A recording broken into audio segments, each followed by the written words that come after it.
Sa bawat kwento may kwenta. Bawat istorya, ikaw ang bida. Kwento natin. Kwentong Palawan!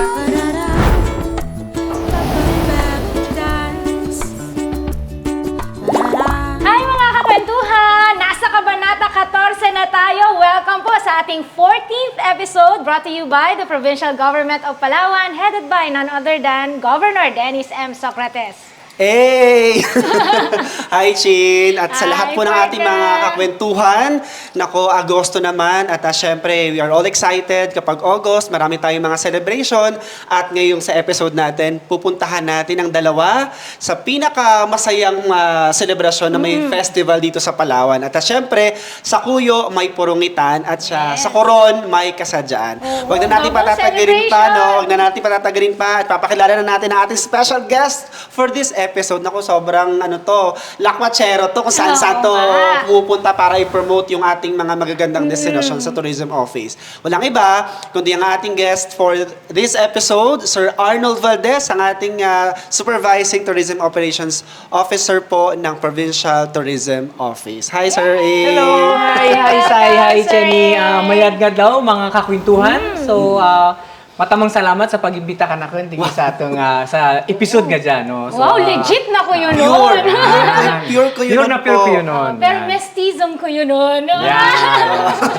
So, the same time, mayad nga daw mga katurismo. Yan, okay. Sir A, nako, sa ilang years ka na ba sa provincial government at alam mo na ang lahat ng mga pasikot-sikot sa ating probinsya? Well, wag na nating alamin kung ilang taon na ako sa provincial government. Basta ang alam ko, ang Palawan ay maganda, ang Palawan ay masaya. So, iniimbitahan natin lagi ang ating mga turista na pumunta sa lalawigan ng Palawan. Yes, There's so that's many right. things to celebrate for ngayong August. Naka-double gold na tayo sa Yes. Paris Olympics. Salamat po kay Sir Carlos Yulo na Yes. pagbibigay ng karangalan sa Pilipinas.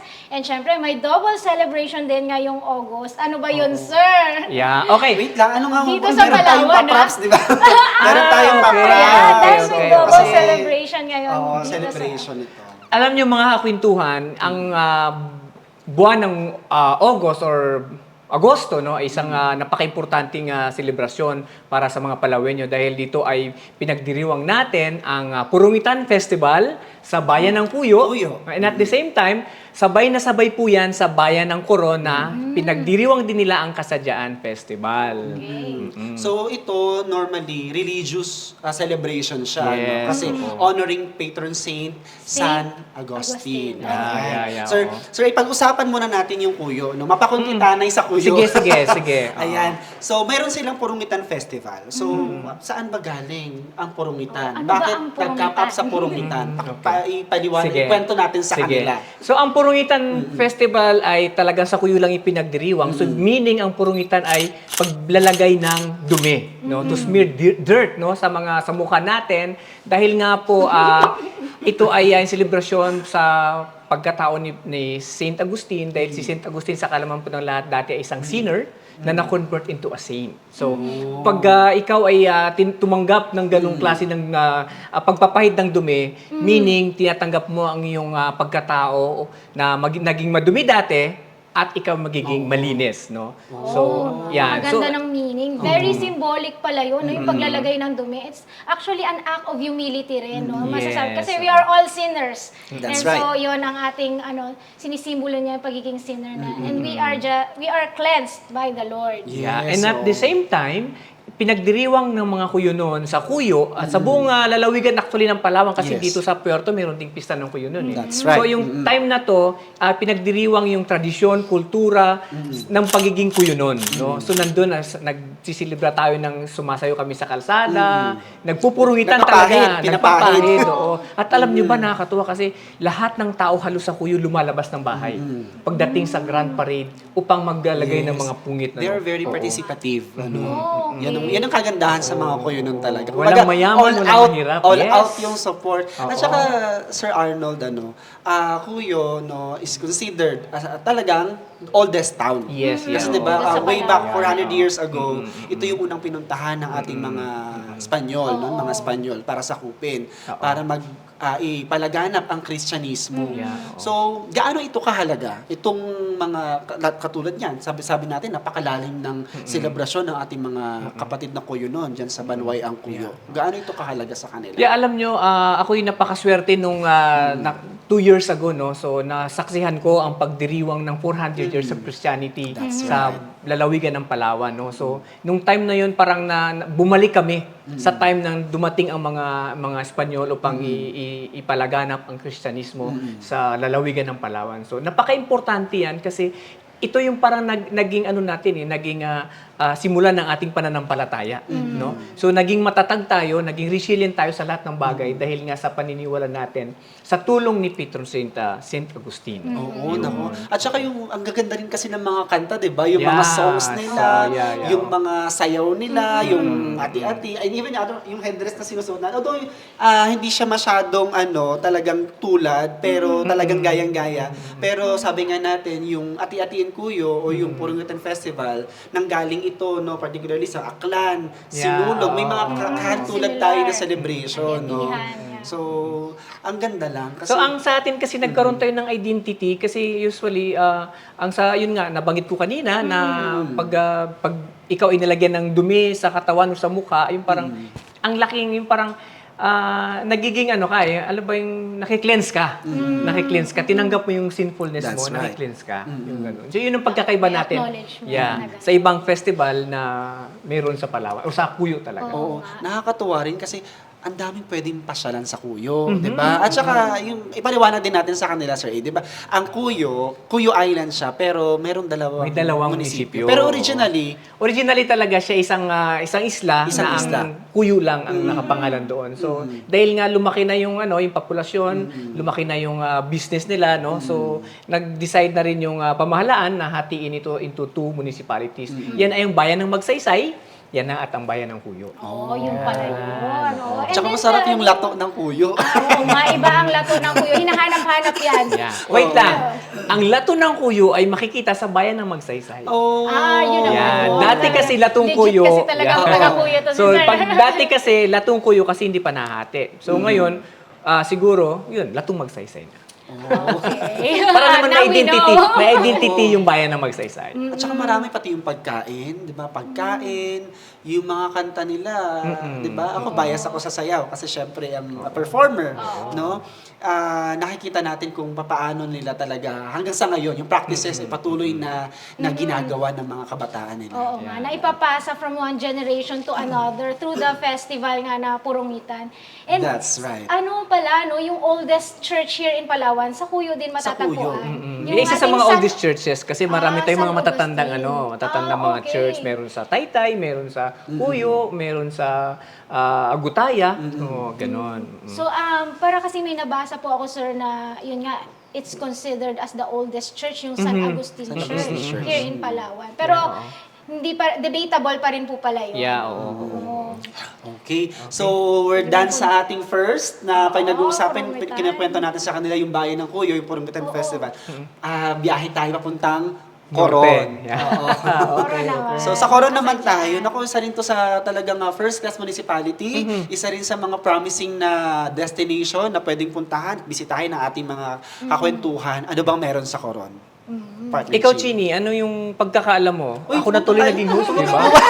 Pumunta tayo sa Dumaan Coron lang po ako last saglit time. sa Coron. Dumaan tayo sa Coron, pero Busuanga talaga kilalang tayo. kilala siya sa Kayangan Lake. Mga nagna-number, Exactly. Yeah, top 5 yeah. lagi sa mga Oo. top destinations all over the world. Diba? Ayan. So, Sir A, anong Okay. festival ang meron sa Coron? Okay, unang-una, bigyan ko kayo ng kunting kaalaman. Ang Coron ay isa sa mga munisipyo sa Calamianes Group of Islands. Okay. Kasama yung Busuanga, Culion, Linapacan at Coron. No? So itong Kasadyaan Festival ay sabay na sabay talaga sa bayan ng Cuyo. No? August So, 28 din po, no? Exactly, yeah. Same. So, ayun pa din, sa pagpupugay pa din para kay Saint Agustino yung festival na to. Pero, itong sa Coron naman is more on festivities, no? pag sinabing festivities, lahat, nandyan yung mga palaro, may sayawan, may banda. Oo, at saka minsan nag-involve pa sila ng mga turista to join sa Yes. pagsilibra Talagang ng napo-foster yung sense of community Yes, sa exactly. Manila, Kasadyaan Festival. Yan. oo. Ang kagandahan, ang difference lang ng kuyo, yung kuyo kasi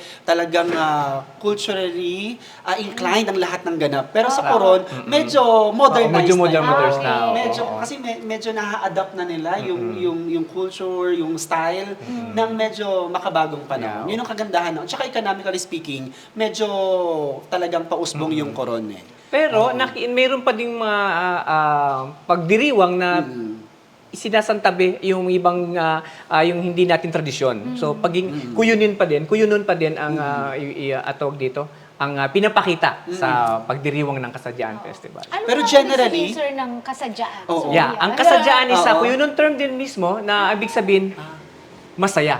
Oh, Happy. happiness! Yeah. Maging masaya Merry na tayo. making, Yeah, parang merry making. ganon. Yeah, Oh. ganon. Oo. So talaga sigurong masaya dyan. Yeah. Oo. Puntahan natin Kaya- yung partners sa August 28. Oh yeah, before matapos ang August, iniimbitahan ko lahat ng mga Yes. nanonood, yung mga nakikinig sa ating mga sa ating programa na pasyalan natin ang bayan ng Cuyo at ang bayan ng Coron, no? So ang kanilang selebrasyon ay magsisimula sa Cuyo ay from August 23 to August 26. So, Di punta tayo. full of activity. Week-long celebration Week-long pala celebration. yan. Punta tayo. Ganun din sa Coron. Oo. Ang gustong-gusto ko pumunta ng Coron ulit at ng Coron. Cuyo. Yeah. Sana pupunta tayo ng Coron, no? Makifiesta na! Makifiesta tayo sa Yes, Coron. yes, oo. Ano kung ganda lang na pinag-uusapan natin kasi talagang ito ay refleksyon ng pagiging isang tatak Palawenyo. Diba? Tama. Actually, may in-interview akong Kuyunon din from, she was born and raised in Cuyo. Itago na lang natin sa pangalang Ma'am Edina Socrates. At kinukwento niya, na-experience niya daw po yan, sir. Talagang noong unang panahon naman daw, sinusunog daw yung bao ng niyog. Tapos yung ipapowderize yon Yung uling. at ihahalo daw yun sa coconut oil. At yun ang ipapahid nila sa katawan para maging kulay itim sila. At alam mo kung bakit yun? Kasi matagal matanggal pag may oil. Tama. Matagal Yun na nga, matagal daw matanggal. Kaya sa sobrang tagal daw matanggal, yung iba talagang naliligo sa dagat para mag-scrub ng katawan. Yes. Hindi nakukuha sa shower lang. Oo, naku. Sana ma-experience din ni Chini yun Oo. na mapapungitan. Talagang exciting. Naku. Yung feature po yan, sir, di ba sa Pluning? Yung Yes, ano na yan, oo, ganun. Purungitan. Purungitan na Pero yun. kulay blue na po sila doon. Oh, yung Bakit ginagamit kaya? nila ang Aniel Blue na eh. Aniel Blue na. Oo. Okay. Okay. Naku, gusto mo namin makasama pa kayo mga kakwentuhan. Wala na po tayong sapat na oras, pero magpapatuloy pa ang ating kwentuhan. At iba pa natin pwedeng pasyalan. At maraming salamat, Sir A. Walang anuman, ng anytime. Tourism Office. At sana ipasyal mo kami sa iba pa nating Of pwedeng course. Kasama puntahan. naman Yeah. kami, sir. Abangan nyo na lang ang aming mga updates sa Tourism Office. Para sa mga nais nating puntahan, bisitahin, i-like ang official FB page ng Palawan Turismo, ng Provincial Tourism Office, at syempre sa iba pa mga updates ng Provincial Government, ang PIO Palawan. Ako, maraming salamat, Sir A, sa inyong oras. Thank you so At much. patuloy tayo magkukwento sa kanila ng iba pa nating mga kaganapan dito sa ating Provincial Government ng Palawan. Alright, ano ba ang pa-hashtag mo dyan, partner? Bago Siyempre, tayo magtapos. sis, ang ating munang bisita, ipa-hashtag muna natin. Ano ang hashtag sa ating episode ngayon, Sir Arnold? Alright, ang hashtag po natin ngayong episode ay hashtag Purungitan Festival, hashtag Kasadyaan Festival, hashtag Love Palawan. Oh! Tatalo Ano dyan. talaga to? Tourism officer talaga to. Correct. Hashtag Oo. Love Palawan. Your hashtag Wala partner. na akong ano dyan. Hindi ko na ilalaban yung Hindi hashtag. na ilalaban? Ikaw, partner. Okay, sa inyo pong lahat, maraming salamat po dahil sa bawat kwento may kwenta. Bawat istorya, ikaw ang bida. Kwento natin. Kwento Kwentong Palawan!